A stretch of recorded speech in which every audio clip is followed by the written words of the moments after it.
आशिर, हम आपसे शर्मिंदा हैं।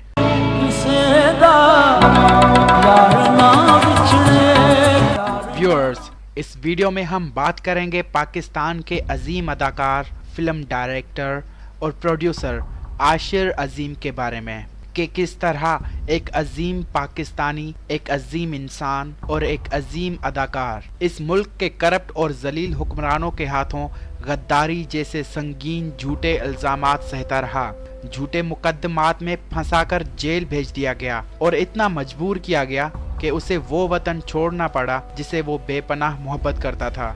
व्यूअर्स, आगे बढ़ने से पहले आपसे गुजारिश है कि हमारे चैनल को सब्सक्राइब करें और इस वीडियो को ज़्यादा से ज़्यादा लोगों के साथ शेयर कीजिए। आशिर अजीम क्रिश्चियन कम्युनिटी का एक फ़र्द है। पीटीवी के मशहूर ड्रामा सीरियल धुआं में मरकजी किरदार अदा किया। सीएसएस करके कस्टम्स में अफसर बना। रिश्वत सतानी का बाजार गर्म था। कस्टम्स के बड़ों को मशवरा दिया कि रिश्वत ख़त्म करें। चेयरमैन ने आशिर को निज़ाम तैयार करने का हुक्म दिया। आशिर दिन रात एक करके ऐसा निज़ाम बनाने में कामयाब हुआ जिससे रिश्वत के रास्ते बंद हो सकते थे। महकमे के अफसरान आशिर के दुश्मन बन गए। नेब के जरिए आशिर को गिरफ्तार कर लिया गया। उन पर नाजायज कमाई का इल्जाम लगा और हिसाब लिया जाता रहा। फिर जेल से रिहा हो गया।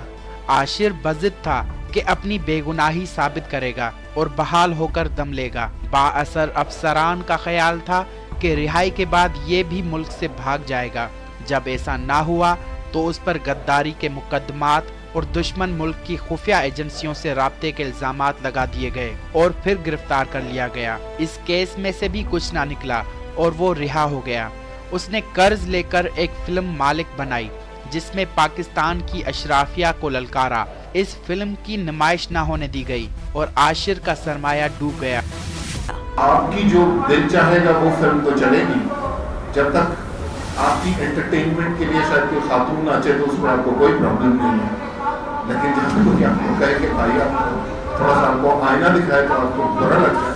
उनका कहना था कि फिल्म पर पाबंदी के खिलाफ कानूनी जंग लड़ेंगे। हमारा मकसद किसी की दिल आजारी नहीं था। अब अगर कोई खुद उस किरदार को अपने से मुशाबे समझे तो क्या कह सकते हैं। आखिरकार वो दिन भी आ गया जब आशिर पर लगने वाले तमाम इल्जामात बेबुनियाद साबित हुए और वो कई बरसों बाद अपने ओहदे पर बहाल हुआ।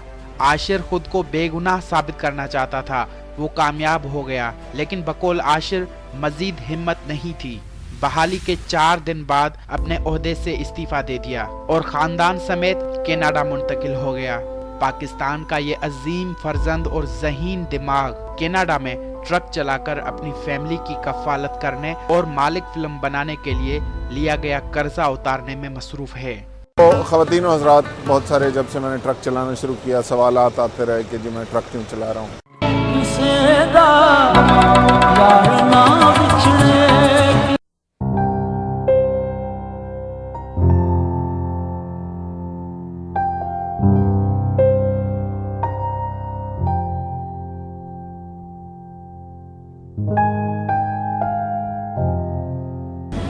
हाँ जी, तो बेगम साहिबा कैसा लगा आपको ट्रक रिवर्स करना? यार ये आम लोगों के लिए मुश्किल है, मगर ट्रक ड्राइवर्स के लिए सिंपल है। वाह जी वाह।